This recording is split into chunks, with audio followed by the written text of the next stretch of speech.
우리 하나님 말씀 구약성경 사무엘하 12장 26절 말씀입니다. 찾으신 줄 알고 봉독 드리겠습니다. 요압이 암몬 자손의 랍바를 쳐서 그 왕성을 점령하며 요압이 전령을 다윗에게 보내 이르되 내가 랍바 곧 물들의 성읍을 쳐서 점령하였으니 이제 왕은 그 백성의 남은 군사를 모아 그 성에 맞서 진치고 이 성읍을 쳐서 점령하소서. 내가 이 성읍을 점령하면 이 성읍이 내 이름으로 일컬음을 받을까 두려워하나이다 하니 다윗이 모든 군사를 모아 랍바로 가서 그곳을 쳐서 점령하고 그 왕의 머리에서 보석 박힌 왕관을 가져오니 그 중량이 금 한 달란트라. 다윗이 자기의 머리에 쓰니라. 다윗이 또 그 성읍에서 노략한 물건을 무수히 내오고 그 안에 있는 백성들을 끌어내어 톱질과 썰애질과 철도끼질과 벽돌구이를 그들에게 하게 하니라. 암몬 자손의 모든 성읍을 이같이 하고 다윗과 모든 백성이 예루살렘으로 돌아가니라. 31절까지 우선 봉독드렸습니다. 우리가 지금 살펴가는 사무엘 상하에 개진되는 말씀은 하나님께서 다윗 왕국을 이미 언약대로 강성하게 다윗을 승승장구하게 하셔서 세워주신 이후에 하나님께서 새로운 역사를 지금 이끌어 가시는 장면을 우리가 확인하고 있습니다. 그것은 하나님께서 이제 사무엘하 11장부터 우리 전개되는 24장까지의 지금 개진되는 긴 이제 스토리인데, 다윗 왕국을 한 번 세운 다윗 왕국은 다윗이 어떻게 망가지고 어떤 심각한 범죄 가운데 있어도 하나님의 언약의 신실함은 변함이 없이 그들을 끝까지 따라다니면서 하나님이 여호와 되심을 증명하고야 만다. 그래서 다윗 왕국을 하나님의 언약대로 끝까지 보호해 가시는 섭리입니다. 이 말씀은 고대 시대의 어떤 이스라엘 역사의 한 대목뿐만 아니라 오늘 이 시대를 살아가는 언약 백성, 하나님의 자녀인 하나님의 교회 백성인 우리 모두에게 동일한 원리로 이루어지고 있습니다. 따라서 오늘 이 본문 말씀이 얼마나 복된 복음의 메시지인지는 그 깊이와 넓이를 우리는 다 측량할 수 없는 진리를, 복음 진리를 우리에게 개진하고 있습니다. 하나님이 다윗 왕국을 보호하시되 그 왕가가 얼마나 심각하게 타락하고 그 타락으로 말미암아 뼈아픈 그 비극을 겪게 되는지 모릅니다. 현상적으로는 그 왕가 타락이 자초한 일입니다. 현상적으로는 언제나 우리는 현상적으로와 궁극적인 그 섭리를 하나님이 같이 읽어가는데, 현상적으로는 다윗이 뼈아프게 실수하고 그것으로 말미암아 긴 비극의 역사를 이제 거쳐가는데, 궁극적으로는 하나님께서 작정하심이라는 겁니다.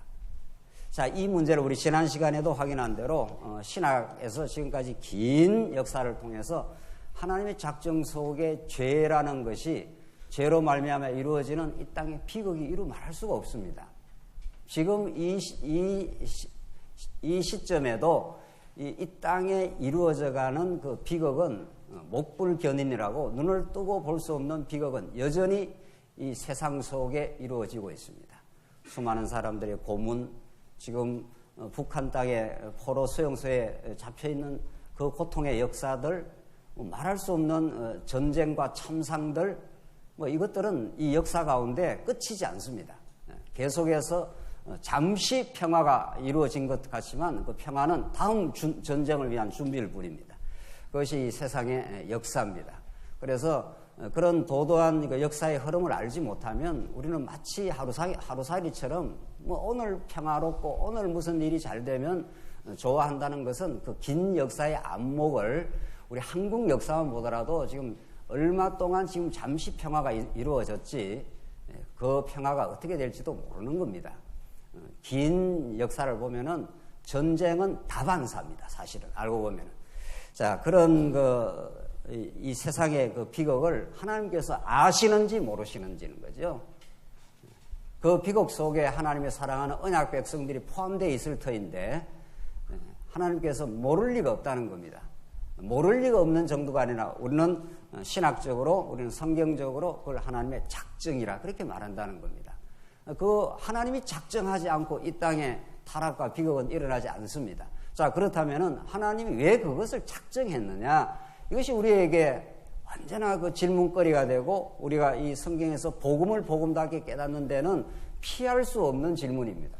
왜 하나님께서 다 능력이 있으시고 하나님께서 피하게 하시려면 얼마든지 피하게 할 수 있는 일을 하나님 그렇게 허락을 해서 작정하고 허락을 해서 이 땅에 그 이루어지느냐.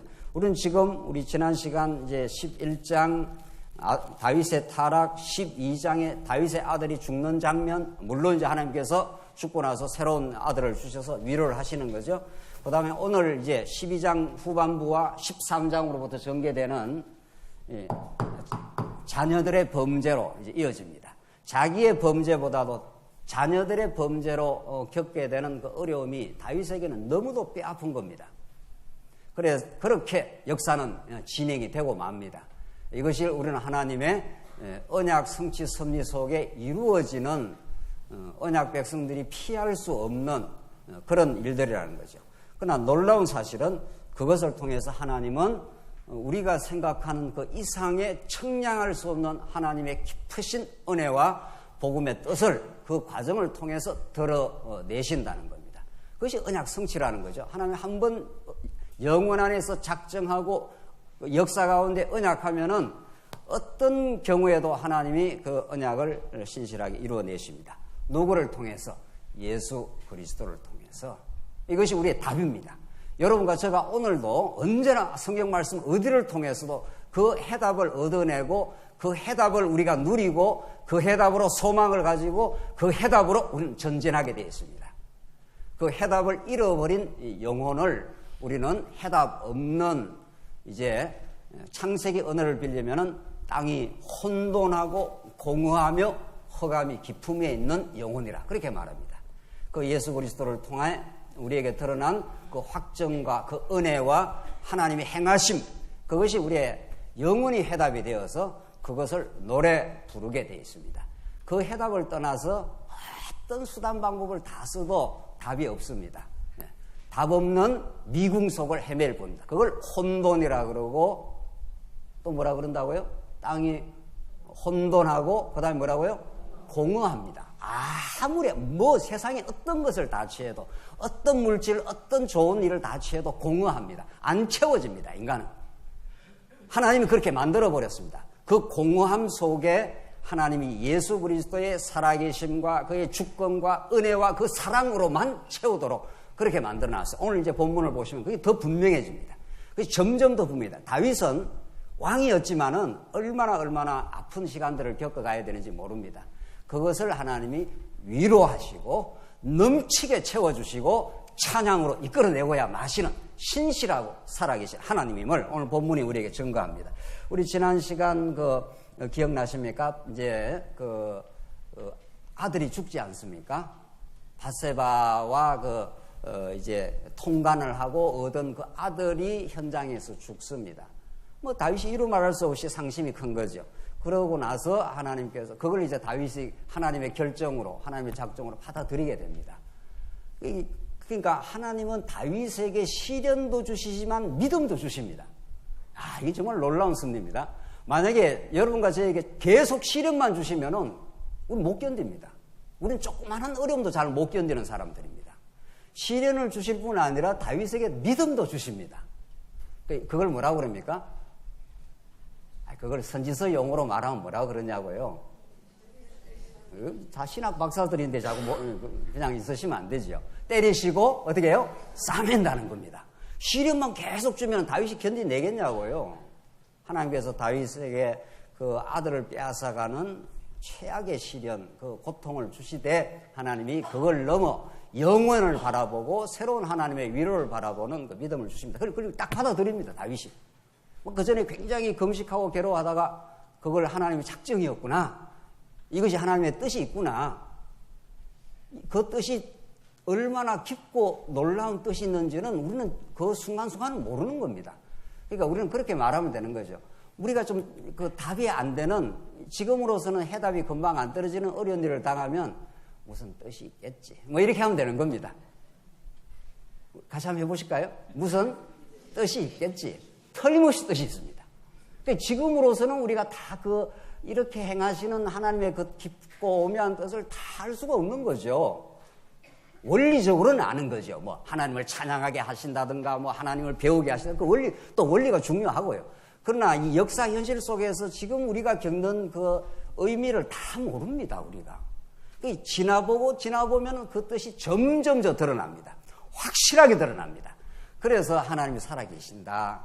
정말 하나님 우리를 정말 붙들고 사랑하신다는 게 드러나는 거죠. 그래서 다윗이 정말 그 어려움을 겪었습니다. 그리고 나서 하나님께서 새로운 아들 여디 솔로몬을 주시고 그 이름에 별명을 붙여주는데 여디디야라고 하나님이 그를 사랑하신다는 그 이름을 붙여줍니다. 그러니까 다윗이 얼마나 위로가 됐겠어요. 세상에 아들을 잃어버린 것처럼 이게 참담하고 참혹한 일이 없는데 그 대신에 하나님께서 새로운 아들을 주셔서 우리 25절 한번 보십시다. 우리 지난 시간 복습인데 선지자 나단을 통해 보내 그의 이름을 여디디야라 하시니 이는 여호와께서 뭐라 그랬습니까? 사랑하셨기 때문이더라. 무슨 뜻이 있겠지? 사랑의 뜻이 배어 있습니다. 이미 우리 모든 우리 삶의 때로는 고통과 시련의 역사 뒤에 하나님의 이 사랑의 손길이 꼭 붙들고 있는 겁니다. 자, 오늘은 이어서 계속해서 이제 다윗이 랍바라는 성을 이제 취하게 됩니다. 자, 그러니까 다윗은 왕으로서의 그 존엄을 다 잃어버린 상태입니다. 그렇지 않습니까? 왕이라면은 뭐 하나님을 잘 섬기고 하나님을 의지하고 이렇게 살아야 되는데 왕은 뭐 비천한 백성만도 못하게 완전히 망가져 버렸지 않았습니까? 바세바를 취한 것도 문제였지만은 그 충복인 우리아를 이렇게 살인 교사를 해갖고 뒤에서 이렇게 조종해가 죽여버렸으니까 이 왕으로서는 그의 그 권한과 권위를 다 망실한 겁니다. 다 잃어버린 겁니다. 왕이 백성들을 장수들을 잘 이렇게 돌봐야 그 왕이 왕노릇을 할 건데 가장 왕으로서는 해서는 안 되는 일을 하게 된 거죠. 그걸 우리는 하나님의 작정이라 그러는 거죠. 그래서 다윗은 이 바세바 사건은 평생에 그것이 자기를 자랑할 수 없도록. 그러니까 하나님께서 뜻이 그렇습니다. 평생에 그 뼈아픈 그 실수는 자기를 돌아볼 수 있는 그것 때문에 자책하고 괴로워하라고 그 하나님 주신 게 절대로 아닙니다. 그 과정에는 괴로웠지만은 이제 그것보다도 더 자식 이런 괴로움도 있고 계속 이어졌지만은 결국은 다윗이 신앙적 그 고향이 있게 하려고 신앙적으로 아주 다윗을 더 높이 만들려고 하나님 하신 일이란 말이죠. 그래서 그것을 하나님께서 평생을 바세바 사건을 품고 자기 자랑을 못하게 하시는데 그런 다음에 오늘 다윗에게 또 새로운 위로를 주시는데 다시 보십시다. 요압이 암몬 자손의 랍바를 쳐서 그 왕성을 점령하며 요압이 전령을 다윗에게 보내 이르되 내가 랍바 곧 물들의 성읍을 쳐서 점령하였으니 그 요압이 가서 전쟁을 친 겁니다. 이게 다윗이 지금 뭐 전쟁 칠 무슨 에너지가 없는 겁니다. 뭐 이미 인간적으로는 좀 망가져 있는 상태니까.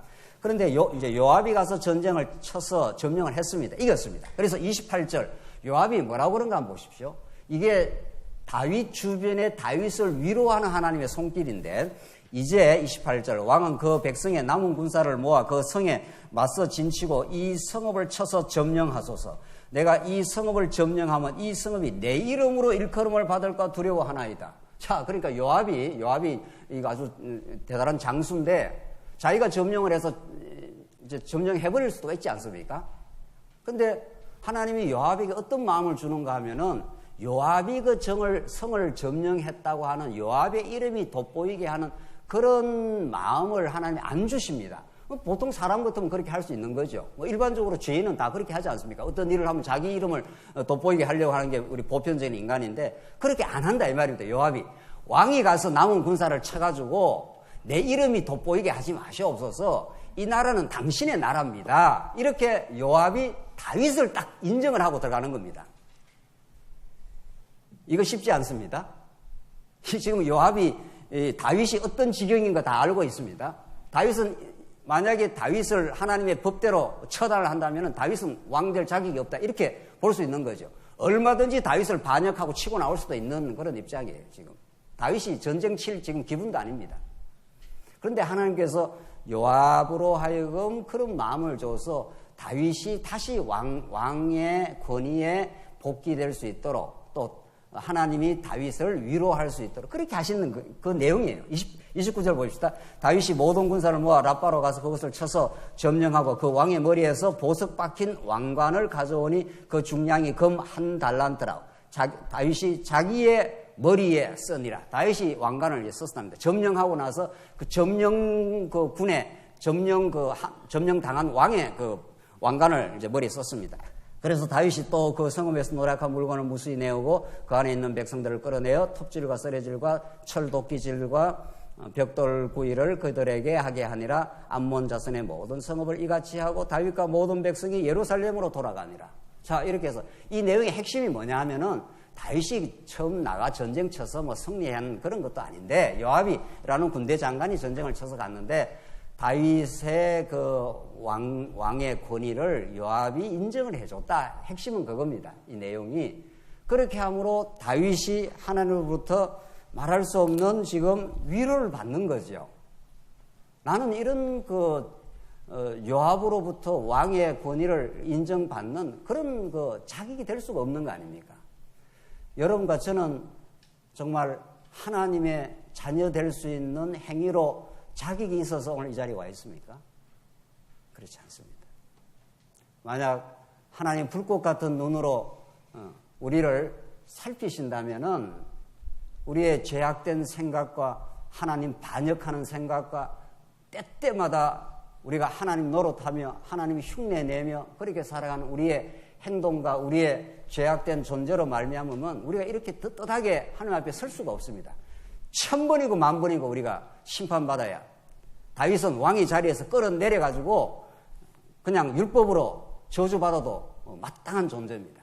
그러나 하나님께서 요압이라고 하는 신하를 옆에 두고 당신의 이름으로 이 성을 점령했다 하시옵소서. 지금 핵심은 그거죠. 이렇게 하나님이 다윗을 지켜주십니다. 우리가 지금 뭐를 공부하고 있습니까? 다윗 왕국을 어떻게 하신다고요? 보호를 하십니다. 어떤 속에서 보호를 합니까? 타락과 어떻게 해요? 비극 속에서도.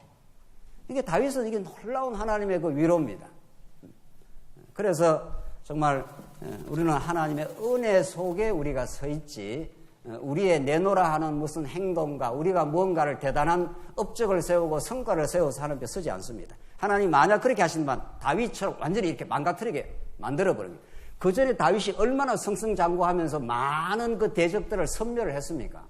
만약에 바세바 사건을 하나님께서 안 일으켰으면 다윗은 그런 착각을 할 수가 있는 겁니다. 내가 얼마나 많은 성읍들을 점령을 했느냐? 내가 아니면 이 나라를 건설할 수 있는 줄 알아? 이렇게 나가는 거죠. 하나님이 그걸 가장 싫어하시고 또 그렇게 되면 다윗이 가장 불행해집니다. 하나님은 절대로 다윗을 불행하게 만들지 않습니다.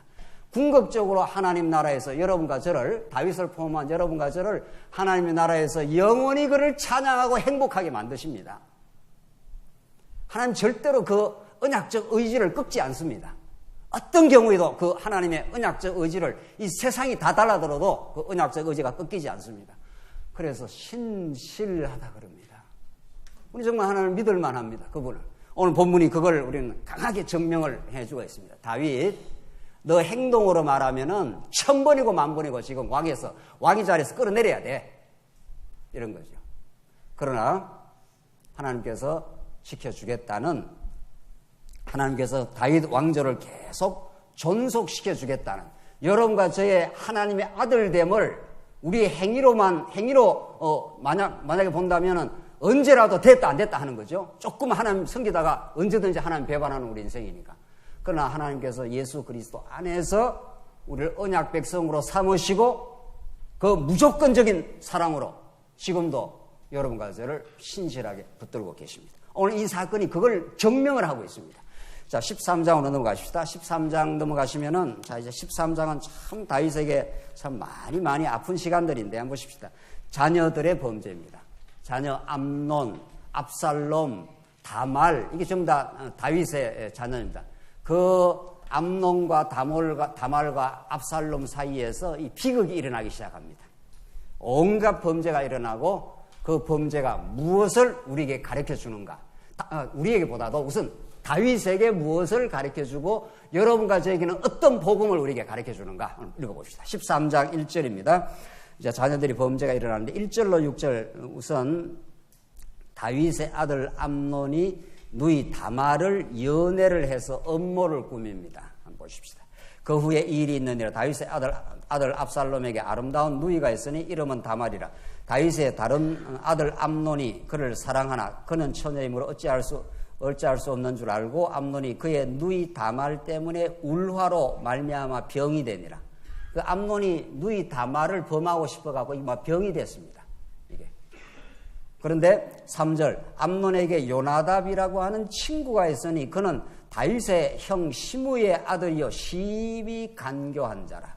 이때 간교하다는 게 어디에 나오는가 하면은 하나님께서 창세기 3장에 창세기에 하나님이 지으신 들짐승 중에 어떻게 해요?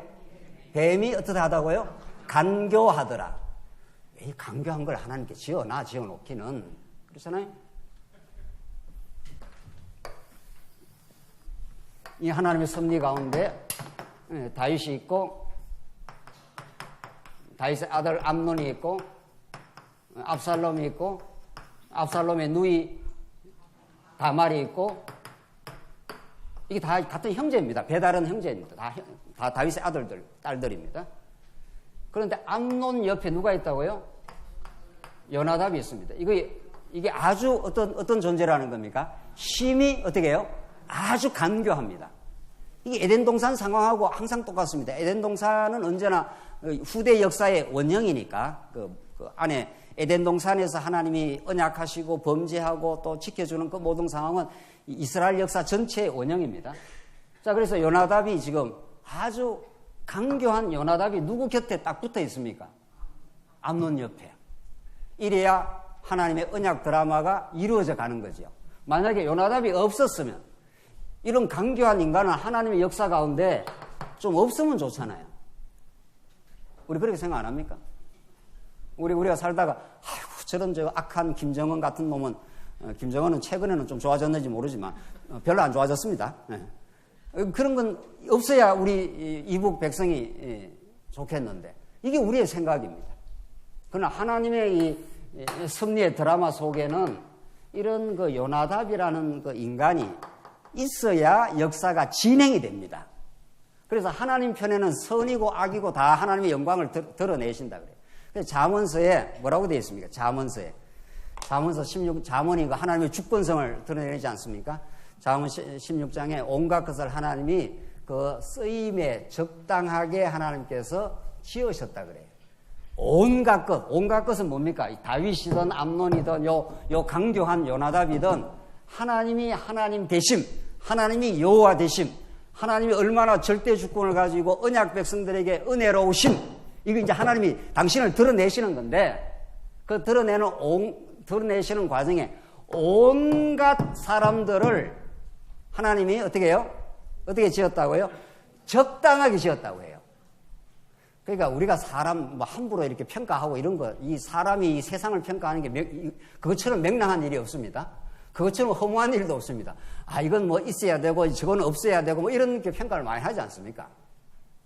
여기는 다 신앙으로 살기 때문에 제가 대화하기가 어려워요. 우리 성도님들하고. 워낙 신학 박사지 워낙 신앙인들이시지 이러니까 매사를 하나님 중심으로 해석을 하시니까 정말 그렇습니까? 내 중심으로 해석할 때가 너무도 많습니다. 우리가. 내한테 좀 유리한 사람은 좋다 그러고 내한테 좀 힘들게 하는 사람은 뭐라 그럽니까? 우리가 싫다 그러지 않습니까? 싫으니까 제거를 하는 거죠. 이게 인간입니다. 좋다 싫다는 우리의 권한이 아닙니다. 하나님만 좋다 싫다 할 수 있는 권한이 있습니다. 궁극적으로. 우리는 그냥 하나님이 하시는 일은 다 어떻습니까? 다 좋은 겁니다. 궁극적으로는.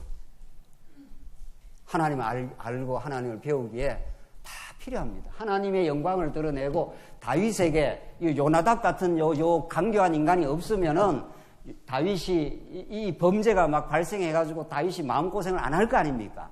요나답이 없어요. 요나답이 이게 암몬을 쑥삭거려가지고 범죄하도록 만든단 말이죠. 암몬도 원래 그런 범죄하는 그 기질이 있고.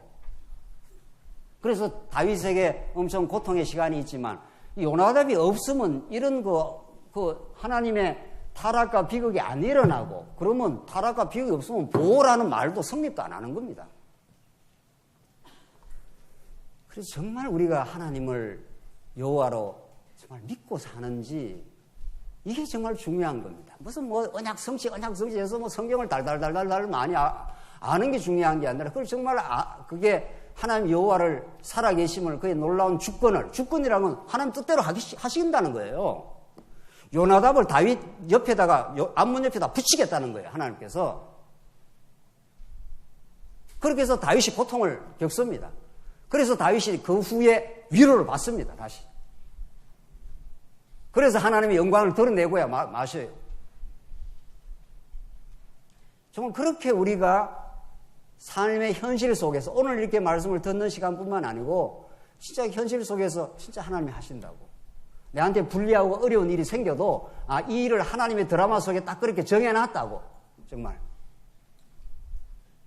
그렇게 잘 우리가 안 믿으면 아직은 성경을 깊이 모른다고 해야 되는 겁니다.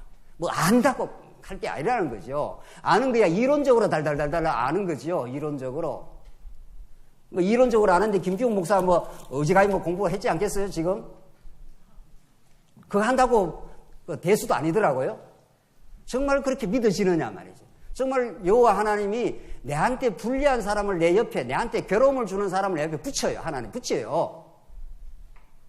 우리 직장에서, 가정에서, 교회에서 어디라도 어려운 사람을 붙입니다. 우리 주변에는. 그걸 하나님이 붙였다고 믿어지면 진짜 이 요나답이 엄청 다윗에게 괴로운 존재가 되죠. 그러나 역사를 조금만 더 지나보면은 그것이 다윗 자녀들의 범죄를 드러내고, 그것이 자녀들이 범죄를 통해서 다윗이 많이 깨닫습니다. 우리 가정은, 우리 교회는 우리를 비추어주는 거울입니다.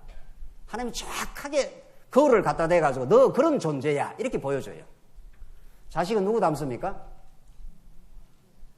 발가락이라도 닮아요. 자식은 정확하게 자기를 보여줘요. 그래서 말 못하게 만들어버려요. 그렇구나.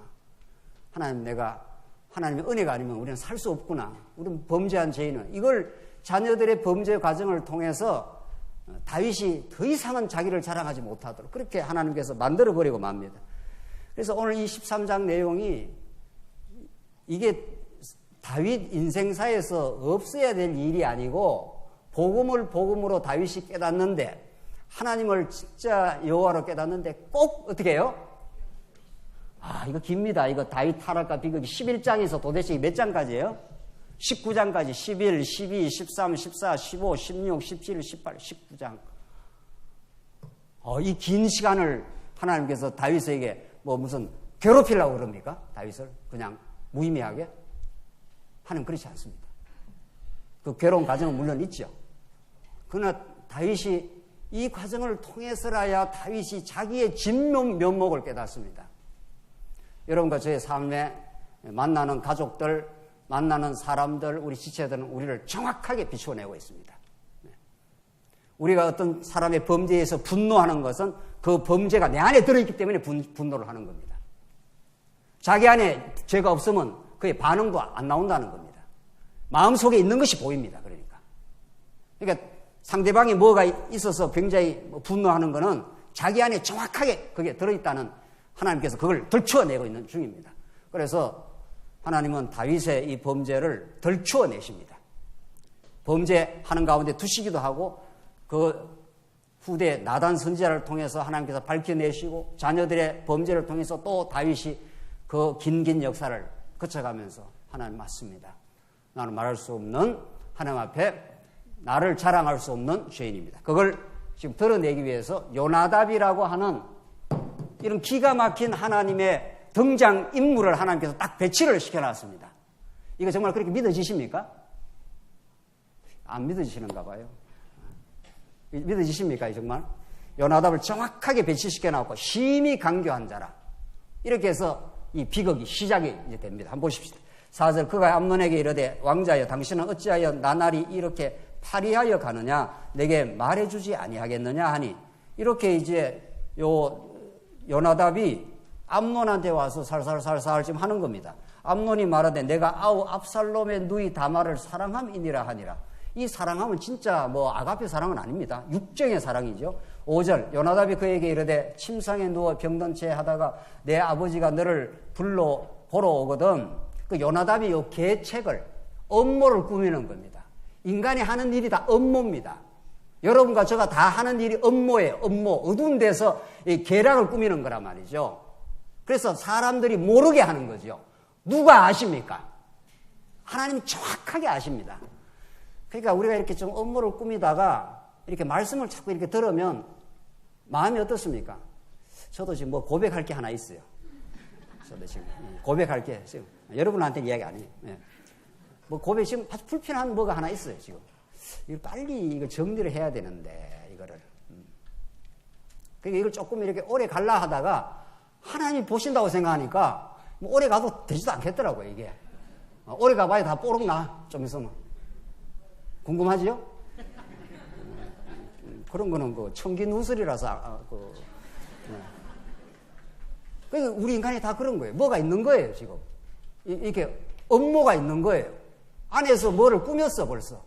왜냐하면 인간이 자기 중심적이기 때문에 자기 중심으로 이렇게 뭐를 꾸밉니다. 이렇게 하면 내한테 좋고 저렇게 하면 내한테 좋고 이런 걸 자기가 꾸며요. 그래서 다른 사람 눈을 이렇게 가려요. 다른 사람이 모르지 이렇게 생각하는 거죠. 그러니까 우리 하나님 택한 백성은 너무 이게 역사가 재밌습니다. 하나님이 이 밝은 빛 앞에 나오면은 아무도 몰라도 옆에 사람도 모르고 가족도 몰라도 하나님이 훤하게 들여다보고 있습니다. 네 마음 그렇게 먹으니까 아니야 이렇게 꿈에 나타난다고요. 자꾸 고백 안 하면. 너 그렇게 마음 먹었잖아. 너 업무 꾸몄잖아. 이렇게. 지금 집히는 사람이 10사람이 있어요. 지금. 딱 10사람. 전부 다 집힙니다. 정확하게 집힙니다. 그래서 하나님 내가 잘못했습니다. 이 고백할 수밖에 없어요. 하나님 내가 하나님 앞에서 내 중심으로 생각했습니다. 그렇게 해야 이게 해소가 되지 그걸 자꾸 감추고 또 감추고 또 감추면 점점 눈덩이처럼 커집니다. 이게. 그래갖고 나중에는 자기가 뭐 생각했는지도 모릅니다. 인간이 어떤 존재를 오늘 13장에서 정확하게 밝혀줍니다. 자, 그래서 이렇게 이제 요나답이 계책을 꾸몄습니다. 6절 암논이 곧 누워 병든 채 하다가 왕이 와서 그를 볼 때에 암논이 왕께 아뢰되 원하건대 내 누이 다말이 와서 내가 보는 데서 과자 2개를 만들어 그의 손으로 내게 먹여주게 하옵소서. 그렇게 하라는 거예요. 아프다 핑계대고 다말이 와서 좀 이렇게 음식을 만들어 달라 하면 그때 범해라는 거죠. 이렇게 이 요나답이 지금 이제 살살살살 암문을 해가지고 요나답은 또 자기 유익이 있겠지요. 인간의 모든 행동은 자기 유익이 뒤에 딱 숨어 있습니다. 인간의 어떤 행동도 자기 유익과 관계없는 행동이 없습니다. 타락한 인간은. 암논을 그렇게 속삭대는 거는 암논이 왕이 되거나 뭐 힘이 있거나 하면은 뭐 또 반대 급부가 있는 거지요. 그게 업무입니다. 정확한 거죠. 업무는 자기 유익을 뒤에 딱 챙기고 있는 겁니다. 하나님이 그걸 아십니다. 그래서 우리가 억만제약 가운데 산다는 겁니다. 날마다 그게 비일비재한 게 우리 인생입니다. 우리가 가끔 하는 것도 아닙니다. 그래서 7절 보시면 다윗이 그 사람을 그의 집으로 보내 다말에게 이르되 이제 내 오라버니 암논의 집으로 가서 그를 위하여 음식을 차리라 한지라. 그 다윗은 그것도 모르고 이제 그 요나답의 계책대로 이제 움직입니다. 8절 다말이 그 오라버니 암논의 집에 이르매 그가 누웠더라. 다말이 밀가루를 가지고 반죽하여 그가 보는 데서 과자를 만들고 그 과자를 굽고 그 냄비를 가져다가 그 앞에 쏟아 놓아도 암논이 먹기를 거절하고 암논이 이르되 모든 사람을 내게서 나가게 하라 하니 다 그를 떠나 나가니라. 자, 이렇게 해서 다윗까지 동원을 시켜가지고 다말을 자기 침상으로 이제 끌어들이는 겁니다. 다윗은 그것도 모르고 지금 그렇게 한 거죠. 그것이 이제 결국은 이제 나중에 결국 암논이 다말에 의해서 죽게 되는 이제 빌미가 됩니다. 참 다윗이 뭣도 모르고 이게 일을 하다가 자식이 죽는 이제 일이 생겨나는 거죠. 10절. 암논이 다말에게 이르되 음식물을 가지고 침실로 들어오라. 내가 내 손에서 먹으리라 하니 다말이 자기가 만든 과자를 가지고 침실에 들어가 그의 오라버니 암논에게 이르러. 지금 다말은 모르고 가는 겁니다. 11절. 그에게 먹이려고 가까이 가지고 갈 때에 암논이 그를 붙잡고 그에게 이르되 나의 누이야 와서 나와 동침하자 하는지라. 그가 그에게 대답하되 아니라 내 오라버니여 나를 욕되게 하지 말라. 이런 일은 이스라엘에서 마땅히 행하지 못할 것이니 이 어리석은 일을 행하지 말라. 그러니까 다말이 기겁을 한 거지요. 기겁을 하고 막 범하려고 하니까 이런 데를 하지 말라. 기겁을 합니다. 13절. 내가 이 수치를 지니고 어디로 가겠느냐. 너도 이스라엘에서 어리석은 자 중에 하나가 되리라. 이제 청하건대 왕께 말하라. 그가 나를 내게 주기를 거절하지 아니하시리라 하되. 그러니까 왕한테 말해라, 정식으로. 그러면 그 당시에는 가족 간에도 막 결혼하는, 그게 이제 물론 모세 율법에는 잘못된 거지만, 이제 혼인을 이제 시켜서 그렇게 하게, 그래, 해달라. 그렇게 하면 거절하지 아니하리라 하되, 암논이 그 말을 듣지 아니하고 다말보다 힘이 세므로 억지로 그와 동침하니라. 이렇게 해서 비극이 이제 시작이 되는 겁니다. 자, 그 이전에 그 비극의 첫 출발은 뭐였습니까? 다윗이 밧세바를 어떻게 했습니까? 자기의 왕권을 동원해가지고 마음대로 취한 거 아니에요. 그게 거꾸로 자식이 이 일이 거꾸로 지금 일어나는 겁니다. 그러니까 이거는 자식뿐만 아니에요. 지금 오늘 본문에는 자식이라고 하는 아주 중요한 등장인물을 통해서 다윗의 범죄를 노출을 시키는 거지만 우리 주변에 일어나는 모든 일들이 나의 범죄를 지금 노출을 시키는 과정이랍니다. 왜냐하면 어떤 사람도 무기가 똑같으니까 말이죠. 그러니까 우리가 복음을 듣는다, 하늘의 지혜를 얻는다 했을 때는 하나님을 안다는 거하고 자기가 어떤 존재임을 아는 건 정확하게 정비례합니다. 그러니까 막연하게 하나님 여호와다, 하나님 안다 이렇게 하는 거, 자기를 모르면은 그게 진짜 하나님 지식이 자기 믿음화 되지 않았다 이런 뜻입니다. 하나님이 전능자이심을 알면 우리는 무능한 걸 압니다, 진짜. 무능한 사람이 뭘 염려를 하겠어요. 우리가 무능한 줄 알면 미래를 전혀 염려 안 합니다. 내일 일은 내일 걱정해라. 오늘까지 전능자 하나님이 살리셨다. 하나님이 하시는 말씀이 그런 말씀이에요. 너 능력 있지 않아. 오늘 밤에라도 내가 데리고 가고 내일 모레 걸피 몇 년 후까지 하나님이 너를 다 작정한 계획대로 인도해 가시오. 하나님이 전능자야. 이 말이죠. 근데 무능자임을 인정 안 합니다, 우리. 말만 하나님 전능하다 주권자를 해놓고 바로 삶의 현장에 들어가면 자기가 유능자예요. 이렇게 하면 되고 저렇게 하면 안 되고 계속 또 업무를 꾸미죠, 우리가. 그래서 여러분과 제가 정말 성경신학적인 이 진리를 잘 깨닫고 있는지는 그런 이론적 깨달음으로 이제는 입증되지 않습니다. 여러분과 제가 진짜 그렇게 믿어지냐? 내가 진짜 무능자임을 인정하나? 하나님 전능자라 했으니까. 5대 속성이 뭐냐? 그러니까 전신주 영자 이렇게 말하더라고요.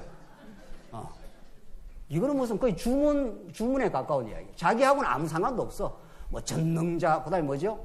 신실하신 분, 그 다음에 뭐죠? 여러분이 더 잘 아시잖아요. 저보다 더 잘 외우잖아요. 전능자, 신실하신 분, 그 다음에 주권자, 그 다음에 뭐죠? 영원하신 분, 그 다음에 뭐죠? 자비성. 그거 달달달달 외우면 뭐합니까? 정말 그 전능자이면 하나님을 성경을 통해서 확정하고 믿어진다면 우리가 무능자입니다. 무능자가 계획 세운다가 되겠어요? 오늘 아침에 했는 걸 저녁에도 뒤집어지는 게 이 세상 계획입니다. 물론 우리가 계획은 세우죠. 이렇게 교회 일도 계획을 세우고 하지만 그게 하나님이 우리에게 그런 마음을 주셔서 세운다. 이렇게 하는 거지. 하나님하고 관계없이 세운 계획이 무슨 의미가 있냐고요, 사실은. 그래서 진짜 우리가 이제는 복음을 누릴 때가 왔습니다. 정말 이게 복음이 대단한 건데, 복음을 이론적으로 달달달 잘 아는 게 중요한 게 아니라 정말 우리가 복음을 복음으로 전능자로 깨달으면, 그 다음에 신실한 부분을 깨달으면, 그가 주권적임을 깨달으면 주권자라는 건 마음대로 하시는 거예요. 낮추기도 하고 높이시기도 하고 마음대로 하셔요. 우리를 범죄 가운데 두시기도 하고 우리를 건져내시기도 하시고. 그게 진짜로 이제 하나님 은혜 가운데 이렇게 믿어지면은 정말 우리 하나님 나라를 누리지 않습니까? 우리 성도님들 이렇게 교회 와서 하나님 나라를 누리시고 복음의 기쁨을 누리고 이럴 이유가 있는 겁니다. 우리가 절절절절 매며 살라고 이렇게 하는 게 아니라 내가 아무것도 아니다 했을 때 가장 놀라운 하나님의 영광을 누리게 됩니다. 그 전능자가 우리 아버지가 됐기 때문에 염려할 거 없다 이런 뜻입니다. 겁날 것도 없습니다. 이 땅 살아가면서. 그걸 우리는 성경에서는 담대하다 그럽니다. 그게 우리 힘으로 그렇게 담대해지는 게 아니고 우리는 조그마한 일 어려운 일 와서 벌벌 떠는 인생인데 하나님 주시는 믿음이 이제 찾아오기 시작하면은 겁날 것도 없고 두려울 것도 없고 하나님이 동행하시고 오늘 다윗의 이 자식들한테 이렇게 치열하고 참혹한 이 범죄의 과정을 거치면서 하나님은 하나 딱 깨닫게 하는 게 있습니다. 오늘 이제 시간이 다 돼 가는데 지금 뭐 여러 가지 이야기를 했지 않습니까? 왜 하나님이 자식들의 그 범죄와 타락과 비극을 인도하시느냐? 그 중에 하나를 우리 깨달아야 됩니다. 우리는 정말 아무것도 아니구나. 다윗이 그걸 깨달았을 거 아닙니까? 자식이 범죄하고 비극을 겪는 것처럼 그게 고통스러운 일이 어디 있습니까? 그걸 통해서 고통을 하나님이 주시는 게 목적이 아니라 고통이 와야 인간은 기억이 오래 남습니다. 절절해야 그게 우리 인간의 인격 속에 배어 들어갑니다. 맞습니다. 내가 죄인입니다. 정말 내가 범죄한 인생입니다. 자식들의 그 어리석음을 보고 이것이 나를 비추어내는 거울입니다. 그래서 내가 다시는 나를 자랑할 수가 없고 우리 여호와 하나님을 자랑하겠습니다. 여호와 하나님을 높이 높이 노래 부르겠습니다. 그렇게 하시려고 이 역사를 하나님이 인도를 하시는 겁니다. 여러분과 제가 새하늘과 새 땅에 가서 또 지금도 이 복음을 깨달으면 오늘 우리가 뭐 중창단만 찬양하는 게 아니잖아요. 대표로 와서 찬양하는 것이 우리 모두가 찬양하는 겁니다. 맞습니다. 당신이 능력이 있습니다. 당신은 의로우신 분입니다. 나는 불의합니다. 이런 거죠. 그러니까 불의를 깊이 우리의 죄악을 깊이 깨닫는데 사실은 복음 안에 있는 사람은 하나님의 은혜의 영광을 높이 부르게 됩니다. 그래서 우리 오후 시간 에베소서 말씀에서 너희를 하나님께서 예정하시고 그리스도를 통해서 구속하시고 성령으로 인치신 것은 너희가 영광의 찬송이 되게 하시려고 했다고 그렇게 말해요. 우리가 결국은 하나님의 영광의 찬송이 되게 하려고. 우리는 별 볼 일 없고 우리는 죄악된 존재였지만 예수 그리스도로 덧입혀져서 그리스도를 통해서 하나님의 영광이 되게 만들어져요. 여러분과 제가 그런 영광스러운 자녀가 되어버린 겁니다. 오늘 이 본문이 여러분과 제가 죄인입니다.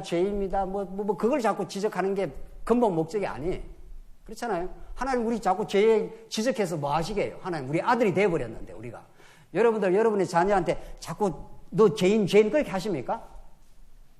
그렇게 하시는가 봐요. 절대로 그렇게 안 합니다. 우리 자식들한테. 아무리 자식이 망가지고 때로는 뭐 사춘기 때 어려운 일 겪어도 너는 내 소중한 내 자녀.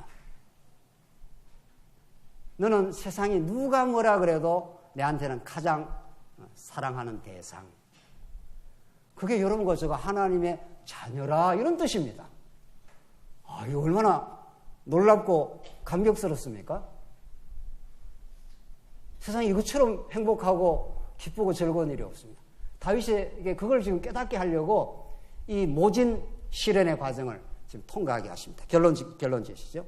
15절에 그리하고 암몬이 그를 심히 미워하니 이제 미워하는 미움이 전에 사랑하던 사랑보다 더한지라.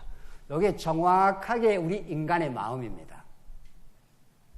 암몬이 그에게 이르되 일어나 가라. 지금 다말을 범하고 나서 자기의 욕정의 놀이개로 만들고 정확하게 추방을 시켜버리는 거죠. 다말이 그에게 이르되 옳지 아니하다. 나를 쫓아보내는 이 큰 악은 아까 내게 행한 그 악보다 더하다 하되 암논이 그를 듣지 아니하고 암논 안 듣습니다. 그가 부리는 종을 불러 이르되 이 계집을 내게서 이제 내보내고 곧 문빗장을 지르라 하니 암논의 하인이 그를 끌어내고 곧 문빗장을 지르니라. 다말이 채색 옷을 입었으니 출가하지 아니한 공주는 이런 옷으로 단장하는 법이라. 다말이 죄를 자기 머리에 덮어쓰고 그의 채색 옷을 찢고 손을 머리 위에 얹고 가서 크게 울부짖으니라. 이제 비극이 시작되는 겁니다. 인간의 마음, 우리가 사랑 함부로 이야기하는 게 아닙니다. 정말. 여러분과 제가 사랑하는 존재가 아닙니다. 정말 거룩한 성령께서 찾아오셔서 우리 안에 그 놀라운 하나님의 은혜와 사랑을 확정시키고 나면 하나님이 우리 안에서 만들어내는 우리가 절대로 만들어낼 수 없는 걸 하나님이 절대로 만들어내는 게 사랑입니다. 오늘 이 본문에 암논이 다말을 심히 미워했다고 그러지 않습니까? 그 전에 암논이 다말을 심히 사랑했다고 그러지 않습니까? 그럼 진짜 사랑은 뭐냐 이거예요. 암논이 다말을 심히 사랑해서 병까지 났습니다. 그걸 자기 사람으로 취하려고 요나답이 등장해가지고 이 다말을 범했지 않습니까? 그게 진짜 사랑이었다면 성경이 말하는 사랑은 오래 참고 사랑은 온유하며 사랑은 자기 유익을 구체하며 그 위대하고 놀라운 그런 사랑이었다면 이게 안 생기죠. 그렇잖아요. 사랑을 오래 참는 거니까. 모든 것을 견디고 이기는 거니까. 그러니까 암논이 다말을 사랑한 게 아닙니다. 성경에서 그냥 사랑이라고 표현을 해준 것뿐이죠. 우리가 자식을 사랑 안 합니다. 심지어 자식까지도. 자식이 자기 뜻대로 안 움직이면 벌써 뭐가 생깁니까? 뭐가 생긴다고요? 군사는 안 생기나요? 제가 이제 한 분 다 물어봐야 되는데. 그렇게 옥이야, 금이야, 기른 그 자식도 자기 뜻대로 안 되면 밉습니다, 벌써. 사랑 아니에요, 그러니까 우리가 신학적으로, 성경적으로 말하면 타락한 인간에게 사랑이 없는 겁니다. 그걸 우리가 깨닫게 하려고 너 안에 사랑이 없다고. 그래서 내가 찾아와 주겠다고. 내가 하나님의 언약적 사랑을 너에게 보여주시겠다고. 그래서 예수를 십자가에 못 박아 죽여버리겠다고. 그게 하나님이 우리를 사랑하는 확증이라고. 그렇게 하나님이 우리를 그 위대하고 놀라운 하나님의 은혜와 사랑을 우리에게 가르쳐 주십니다. 오늘 이 암논의 이 범죄 그렇게 사랑해가지고 그렇게 사랑한다고 계책까지 써가지고 자기 사람을 만들고 범하던 이 암논이 그걸 딱 범하고 나서는 딱 미워진 겁니다. 인간의 이 이중성을 어떻게 우리가 말로 다 할 수가 없습니다. 그래서 우리 인간은 구원이 없는 겁니다. 우리 안에는 절대로. 우리 하나님이 예수를 이 땅에 육신을 입고 찾아오셔서 우리와 같은 육신을 입고 죄인이 되어 주셔서 우리 대신 십자가에 못 박아 우리 대신 죽으시고 부활하시고 그래서 언약을 이루시고 그렇게 해야 우리 안에 새로운 하나님의 사랑이라고 하는 것이 드디어 생성이 되기 시작합니다. 사랑하는 성도님들, 우리가 이렇게 진리 안에 사랑하지 않습니까? 이 말씀을 깨닫고 교회 안에 이렇게 살다 보니까 하나님의 은혜와 감격이 있습니다. 우리에게. 하나님, 내가 기쁨이 있습니다. 하나님 지금까지 하나님 넘치게 채워오셨고 이제 하나님 안에서 부족한 게 없습니다. 그게 아주 정상적인 우리 신앙생활입니다. 하나님 이것으로 충분합니다. 감사합니다. 지금 죽어도 다함이 없습니다. 이제 내 안에 예수 그리스도를 보내주시고 영원한 천국을 언약대로 확실하게 이루실 걸 믿어집니다. 이렇게 평안과 감사가 있는 성도는 다른 사람 막 미워하고 해코지하고 안 합니다. 그렇게 안 됩니다. 사랑은 오래 참고 사랑은 온유하며 사랑은 자기 유익을 구치 아니하며 진리와 함께 기뻐합니다. 세상 것으로 그렇게 기뻐하지 않습니다. 진리와 함께 기뻐하고 그래서 우리 성도들과 하나님 나라가 이렇다는 걸 하나님이 우리 안에서 행하시는 일을 보면서 우리 하나님이 이렇게 우리에게 역사하셨네요. 이걸 찬송하고 감사하는 것이 오늘 이 자리입니다. 얼마나 행복하고 복된 자리인지 모릅니다. 우리도 다윗처럼 이중적이고 음모를 꾸미고 암몬처럼 사랑한다고 사랑이라는 미명으로 얼마나 우리가 많이 조작을 해왔는지 모릅니다. 에페 사람을 사랑이라는 미명으로 많이 미워하며 그렇게 살아왔는지 모릅니다.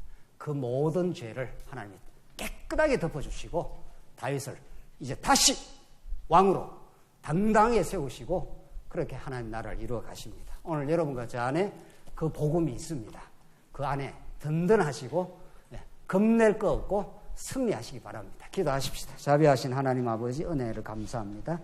하나님이 언약의 신실하심 때문에 하나님의 그 주권적인 역사 승리 가운데 우리가 살기 때문에 우리가 얼마나 든든하고 복된지 모릅니다. 이 기쁨을 우리 모든 성도님들이 이제 참으로 누리며 찬양하며 진리와 함께 수고하며 그렇게 살게 하시옵소서.